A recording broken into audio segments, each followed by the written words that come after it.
मेरा नाम है वैभव और इस वीडियो में मैं सीमेन रिटेंशन ब्रह्मचर्य के ऊपर बात करूंगा। जब तुम 90 दिनों तक मास्टरबेशन हस्तमैथुन नहीं करोगे, तब तुम्हारे अंदर क्या क्या पॉजिटिव चेंजेस आएंगे और क्या क्या डिफिकल्टीज आएंगी, मैं वो सब बताऊंगा टाइमलाइन के साथ। ये टाइमलाइन थोड़ा डिफर कर सकता है, हर इंसान के लिए अलग अलग होता है, कोई भी इंसान सेम नहीं है, पर ऑलमोस्ट एक ही जैसा एक्सपीरियंस रहता है लॉन्ग रन में। तो जिस दिन तुम डिसाइड करो कि मास्टरबेशन अब नहीं करना है, तो उस दिन तुम मोटिवेटेड रहोगे, उस दिन तुम मास्टरबेशन नहीं करोगे, कंट्रोल कर लोगे। लेकिन दूसरे और तीसरे दिन तुमको बहुत अर्जेस आएंगे, क्योंकि तुम्हारे बॉडी को आदत है अपने वीर्य को बाहर निकालने का। तो इसलिए तुम्हारा बॉडी तुमको फोर्स करेगा, तुमको बहुत अर्जेस याद दिलाएगा, तुम्हारे दिमाग में जो वीडियोस फोटोज जो तुम देखते थे अडल्ट वीडियोस, वो सब आते रहेंगे। तो तुमको कंट्रोल करना है दूसरे और तीसरे दिन। फिर चौथे दिन ये थोड़ा नॉर्मल हो जाएगा, और पांचवें छठे दिन भी बहुत ज्यादा प्रेशर नहीं आएगा। 5-6 दिन के बाद 7वें दिन तुम्हारा दूसरा टाइमलाइन आता है, और यहाँ पर तुम्हारा सेल्फ कॉन्फिडेंस सेल्फ स्टीम बढ़ा हुआ रहेगा, क्योंकि तुमने 7 दिनों तक डिसिप्लिन का फॉलो किया है और खुद को कंट्रोल किया है। और इसी वजह से तुम्हारा बॉडी तुमको अच्छे नजर से देखने लगेगा। और इस टाइम पर तुम्हारा टेस्टोस्टेरोन भी बूस्ट होगा, क्योंकि एक्सपेरिमेंट में देखा गया है कि अगर कोई 7 दिनों तक मास्टरबेशन नहीं करता है, तो उसके नॉर्मल टेस्टोस्टेरोन लेवल्स में थोड़ा सा इंक्रीमेंट आता है। और इसी वजह से तुम्हारा काम करने का मन करेगा, तुम स्टूडेंट हो या जो भी तुम्हारा कैरियर है, तुम उसमें फोकस्ड रहोगे। कुछ लोगों को अपने स्किन क्वालिटी में भी इम्प्रूवमेंट दिखेगा, क्योंकि जब भी हम लोग मास्टरबेशन करते हैं तब हम लोग खाने पीने का ध्यान नहीं देते हैं और कुछ भी खाते रहते हैं। और जब हम मास्टरबेशन नहीं करते हैं, डिसिप्लिन का फॉलो करते हैं, तब हम लोग खाना भी अच्छा खाते हैं।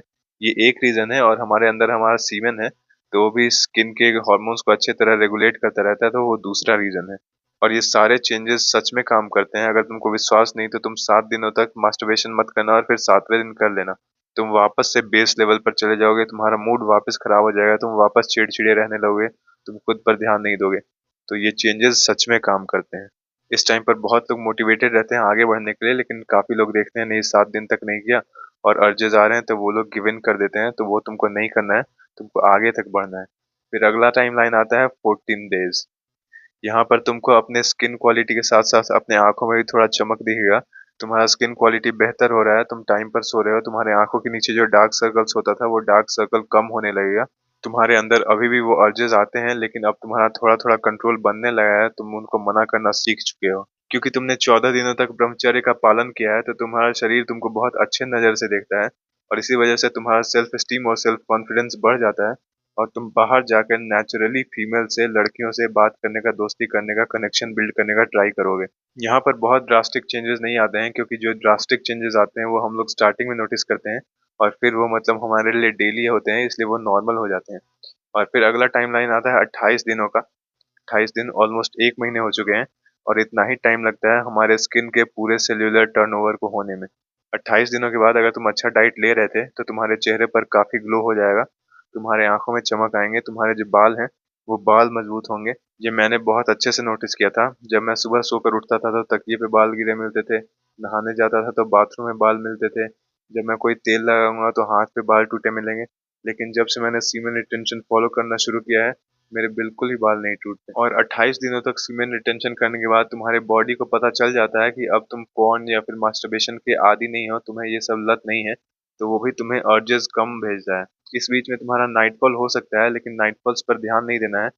जैसे तुम ज्यादा मास्टरबेशन करते थे, तो तुम्हारा ज्यादा नाइटफॉल होगा।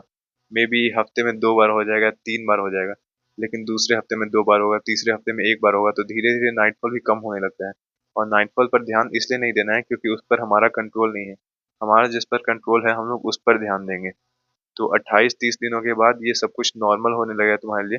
और उसके बाद फ्लैट लाइन चलता है। बहुत टाइम तक मुझे सपने आते थे कि सपने में मैं, मेरी जो भी क्रश है उसके साथ मैं फिजिकल हो रहा हूँ। तो इस टाइप से नाइटफॉल हो जाता था मुझे। और ये मतलब हमारे बॉडी का नेचुरल प्रोसेस है निकलने का। तुम अगर उसको हाथ से नहीं निकाल रहे हो तो नाइटफॉल के थ्रू निकलेगा, तो उसमें डरना नहीं है। और 30 दिन के बाद फ्लैट लाइन हो जाता है। बहुत टाइम तक तुम्हें चेंजेस नहीं दिखेंगे, लेकिन अर्जेस आते रहते हैं। लेकिन इस टाइम तक हमारा अपने अर्जेस पर अच्छा खासा कंट्रोल हो जाता है। तो अर्जेस पर कंट्रोल करना, ये मत सोचना कि नहीं 30 दिन हो गया अब कर लेता हूँ। करना नहीं है, वरना तुम वापस बेस लाइन पर जीरो पर चले जाओगे। और ये काउंट मत करना कि 30 दिन हो गया, आज 31 दिन हो गए। तुम छोड़ दो कि नहीं मुझे करना ही नहीं है। काउंट मत करो। अगर काउंट करने लगोगे तो तुम कर लोगे, इसलिए दिन मत गिनना कभी भी। तो 30 दिन के बाद काफी टाइम तक, 30-40 दिन, तुम्हें बहुत ज्यादा ड्रास्टिक चेंजेस नहीं मिलेंगे। और फिर 70-75 डेज के आसपास तुम्हें अंदर से और अच्छा फील होगा, तुम मोटिवेटेड फील करोगे, कुछ नया स्टार्ट करने का सोचोगे। मैंने अपना चैनल भी उसी टाइम पर स्टार्ट किया था जब मैं सीमेन रिटेंशन कर रहा था, और उसी में मैं बहुत मोटिवेटेड था, काम करने का मेरा मन करता था। तब मैंने यूट्यूब चैनल और इंस्टा पेज ग्रो करने का शुरू किया है। मेरा हमेशा से सपना था कि मैं एक यूट्यूब चैनल डालूं, उस पर अपना जो भी एक्सपीरियंस होता है वो सब शेयर करूं, लेकिन मैं कभी मोटिवेटेड फील नहीं करता था, उतना डिसिप्लिन था नहीं कि मैं स्टार्ट कर सकूं। लेकिन मास्टरबेशन करना छोड़ा और इसी वजह से मुझे अच्छा फील हुआ, मेरे अंदर आग था कि मुझे काम करना है। तब मैंने ये चैनल शुरू किया और एक इंस्टा पेज भी स्टार्ट किया मैंने। और बहुत अच्छा ग्रोथ नहीं है, लेकिन स्टार्टिंग में जो भी है वो सही है। तुम्हारा चेहरा बिल्कुल बदल जाएगा। जो पहले तुम भद्दे से दिखते थे, तुम्हारे स्किन पर कोई भी चमक नहीं था, तुम्हारे आंखें धंसे हुई, बाल टूटते रहते थे, तो तुम्हारा स्किन ग्लो करने लगेगा, तुम्हारे आंखों के नीचे से डार्क सर्कल चला जाएगा। लेकिन उसके लिए तुमको जल्दी सोना होगा। सीमेंट रिटेंशन का ये इंपॉर्टेंट रूल है कि तुम डिसिप्लिन्ड बनो। टाइम से सोने जाओ, टाइम पर खाना खाओ, डेली सेम टाइम पर सोने जाओ, डेली सेम टाइम पर खाना खाओ और वर्कआउट करो, क्योंकि वीर्य को ऐसे ही नहीं पचाया जा सकता। और ऐसे ही कुछ भी खाऊंगा, कभी भी सोऊंगा, तो ऐसे नहीं हो पाएगा काम। तुमको मेहनत करना होगा। तो उसके बाद फाइनल 90 डे के बाद तुम्हारा पूरा ग्लो अप आ जाएगा जितना आना होता है। तुम्हारे हेयर स्ट्रांग हो जाएंगे, आईज शार्प हो जाएंगी और ग्लो अप आ जाएगा, स्किन ग्लो करने लगेगा। और मैंने एक और चीज नोटिस किया है कि ये मेरे बियर्ड ग्रोथ में ही काम कर रहा है। मतलब बियर्ड ग्रोथ मेरा बहुत अच्छा नहीं था, मुझे बस इतना ही आता था। लेकिन अभी देखोगे तो यहाँ पर भी न्यू जो है, न्यू बाल आए हुए हैं, छोटे छोटे बाल। तो वो सब ठीक हो रहे हैं। अभी मैं काट नहीं रहा हूँ, मैं 3 महीने तक, मार्च तक इसको नहीं काटूंगा। मुझे देखना है कितना अच्छा ग्रोथ होता है। अगर अच्छा होगा तो मैं रखूंगा, वरना क्लीन शेव रहूंगा। तो ये था मेरा एक्सपीरियंस। अगर कुछ भी क्वेश्चन हो, कोई भी हेल्प चाहिए हो सीमेन रिटेंशन के रिगार्डिंग, तो मुझसे ज़रूर पूछना, मैं ज़रूर हेल्प करूंगा। और आज की वीडियो में बस इतना ही, मिलते हैं कल। Thank you so much for watching.